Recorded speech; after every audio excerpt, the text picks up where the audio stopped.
This is a civil defense message for Tuesday, May 29th at 9:30 in the evening. Residents on Noni Farms Road and Holly Kamahina Road need to evacuate immediately due to a fast-moving lava flow. Again, residents on Noni Farms Road and Holly Kamahina Road need to evacuate immediately due to a fast-moving lava flow. Shelters are open at the Pahoa Community Center, Keal Community Center, and the Sure Foundation Church. Shelters are pet-friendly. This is your Hawaii County Civil Defense.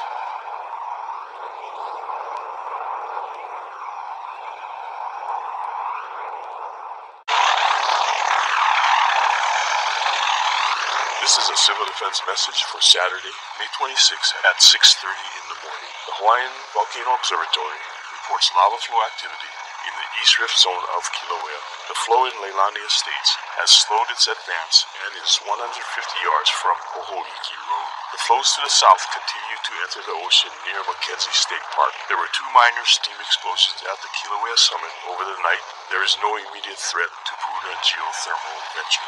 Due to the changing conditions, the following policies are in effect. Take action to limit further exposure and be prepared to leave the area with little to no notice if necessary. Ash fallout may cause poor driving conditions. Drive with extreme caution or pull over and park.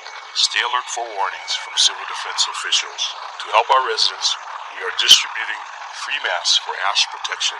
Distribution is today from 9 a.m. to 1 p.m. at Cooper Center, Hawaiian Ocean View Community Center, Pahala Gym Annex, and Naalehu Nutrition Center. Each person may receive up to 3 masks. Masks do not protect against gases and vapors. They will only provide filtering for ash. We are on watch 24 hours a day for your safety. This is your Hawaii County Civil Defense Agency.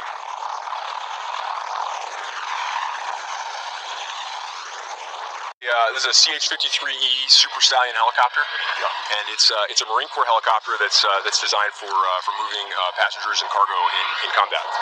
And we're here now essentially to help use that capacity to help our Hawaiian friends in their time of need and conduct mass evacuation if needed.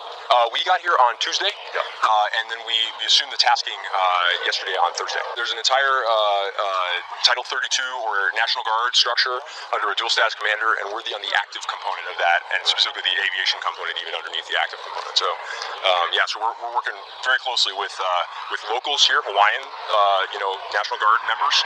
It's 43 passengers plus a 4-man crew. Okay. So we've actually increased the capacity. These are configured solely for passenger carrying, so to maximize the lift that we can do. The evacuation zones are specifically designed to be away from the lava flow, so south of the actual East Rift area, and then in an area that is hopefully safe enough that people can get to it in time. The isolation is the key, and from my understanding, the air quality is a big concern for the public. That we're worried that the hydrogen sulfide and the other toxic industrial chemicals that could be in the air might cause people to have to get to these zones and have us get them out. Keep in mind that our crews are trained, and these helicopters are designed to go into extremely austere, unprepared zones, right? So we're trained to kind of look at a map, get a general feel for where we'd like to land, and then go out, take a look at those zones, and then decide on those zones. So we actually had a lot of help from our Army partners on that. They were here months in advance of us, watching out for us and doing some of that pre-planning for us. So we're really happy to have some of that pre-planning. We're deferring to the leadership of the JTF 50, but from my understanding, the biggest triggers here are the air quality, the lava flow itself. Essentially, as residents know, moves very slowly, but the air quality is a big concern that the levels reach dangerous levels, especially for the elderly and the young, and that the lava may isolate areas where then it's difficult or impossible to evacuate. We are currently scheduled to be here until Monday as our last day of support, but the extensions and the time is in work right now to keep us here longer if needed.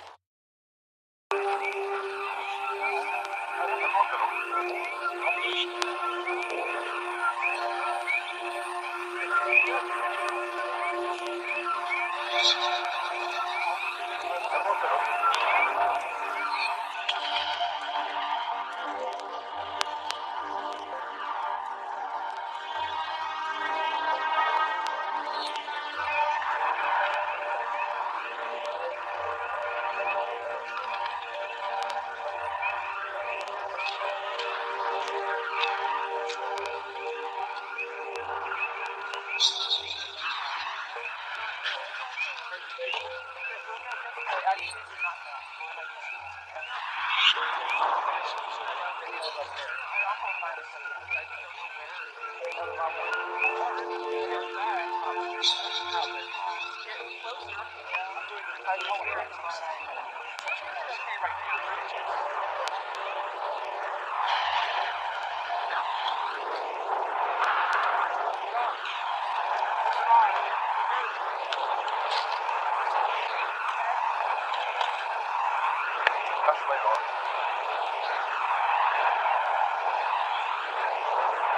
assuming yes. Oh. Well, I'm not.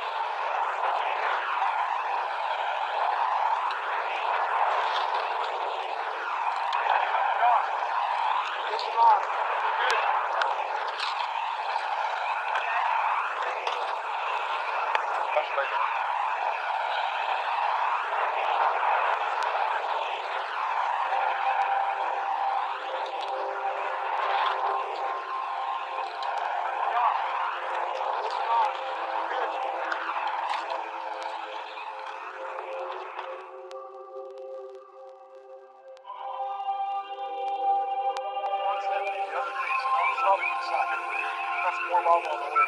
Right by the flat. Yeah. Everything is flowing away right now unless it follows the old lava. Those are very high up. Cinder cones.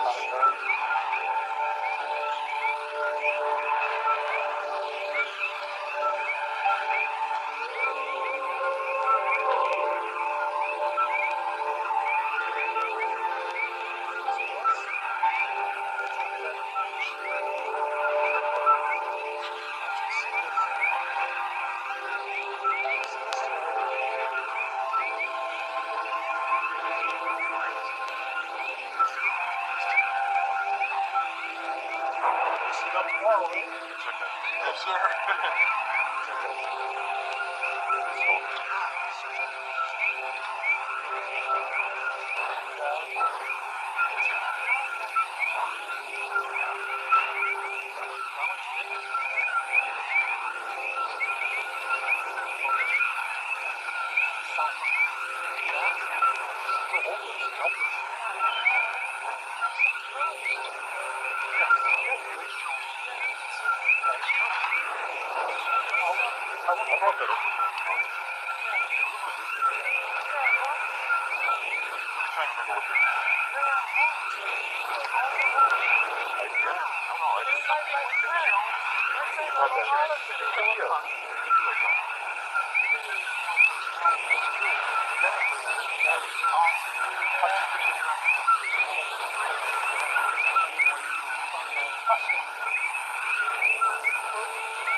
didn't know what it was. Just sort of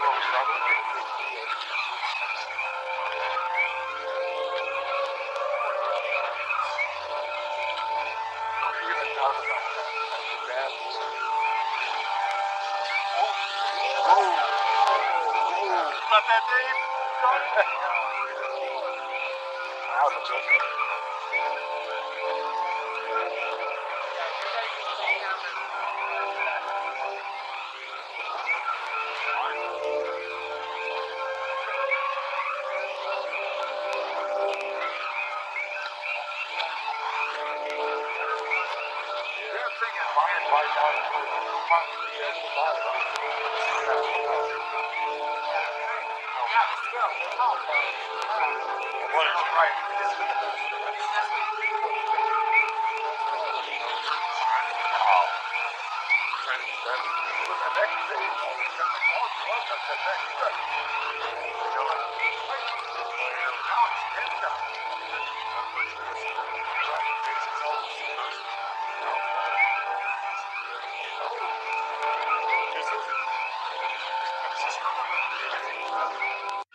Okay, so down in the lower East Rift Zone, the main new activity overnight was the renewed eruption at vent number 8. A vigorous lava fountain developed and fed lava to a new flow that moved northward from the Fisher complex, and it crossed Paliki Road earlier this morning. By that time, the flow was about 1.5 miles long, and it was only advancing a few yards per hour, so the flow has slowed considerably overnight. Also, elsewhere on the Fisher complex, the erupting vents of the past few days that were erupting lava flows to the south and into the ocean had stopped erupting during the past day. The ocean entries this morning consist of only a very little amount of lava draining from the lava channels into the sea. So those are essentially quiet this morning. We've not recorded any additional earthquake activity in the lower part of the East Rift Zone, or detected any additional deformation or widening of the rift zone in that area, suggesting that no additional new magma is accumulating in the lower East Rift Zone. Back up at the summit of the volcano from the main vent in Halimau crater, ash continued to erupt intermittently in the past day. There were a couple of stronger events this morning, right around 4:35 and also at 6:30, that generated some ash plumes up to about 10,000 feet and 12,000 feet respectively. Also, earthquakes are occurring at a higher rate at the summit area. These are small magnitude earthquakes, magnitude 2s and 3s. These are similar to some of the recent episodes of increased earthquake activity at the summit, last for a day or 2, 3. And these events, we think, are associated with the adjustment within the volcano as the summit area subsides in response to more magma leaving the summit reservoir than is coming into it from below. I think with that I'll stop. All right, good morning.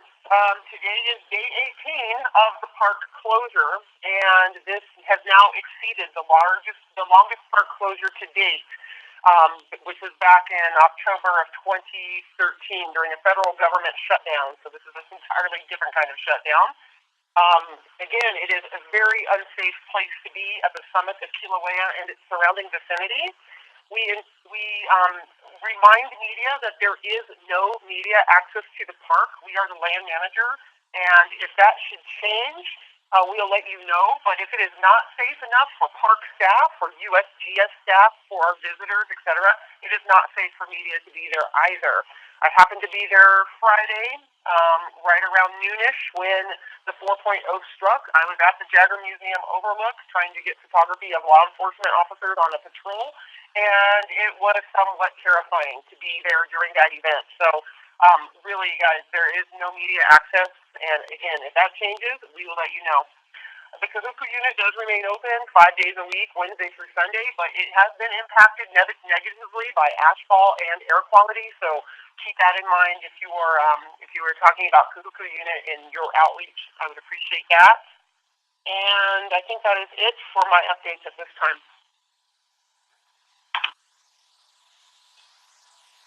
Meteorologist with NOAA's National Weather Service. Okay, good morning, everyone.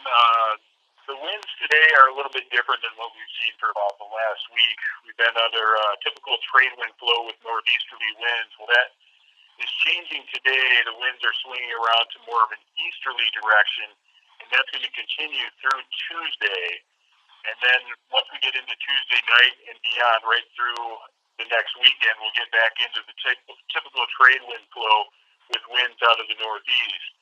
Well, what that means here today through Tuesday is that you have the potential for the fog or haze from the Leilani Estates area to affect northwestward, and that could potentially bring bad air quality into the Pahoa region, as well as Mountain View and areas even up to and around the Hilo area. Also, I wanted to mention that the winds above the surface are actually more out of the southeast through about the first 15,000 feet of the atmosphere, and then above that they shift around to the south and southwest above 15,000 feet.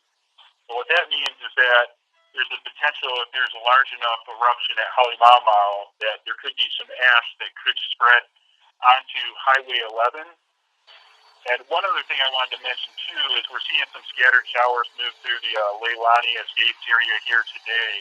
We're expecting more rainfall with heavier and more frequent showers to move in tonight and Tuesday, and that might act to reduce the emissions moving northwestward into the Hilo area as the water absorbs those emissions.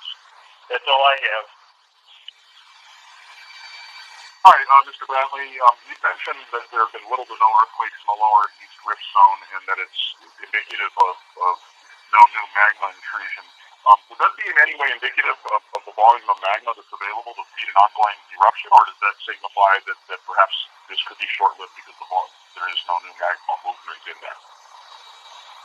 Affiliation? KWXX B97 KPUA radio. Thank you. The lack of additional earthquake activity further down the rift and the absence of additional widening across the whole rift section down there simply means that magma is no longer accumulating there as a larger volume. But clearly, magma is still moving from the upper part of the rift zone into the lower East Rift Zone and erupting at the surface. So it just only points out that there's not an additional intrusion or an accumulation of magma to what's already been in place in early May.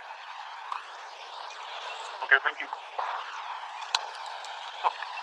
Hi there. I was wondering whose drone helped guide a resident trapped by lava out last night, and how was that UAS used?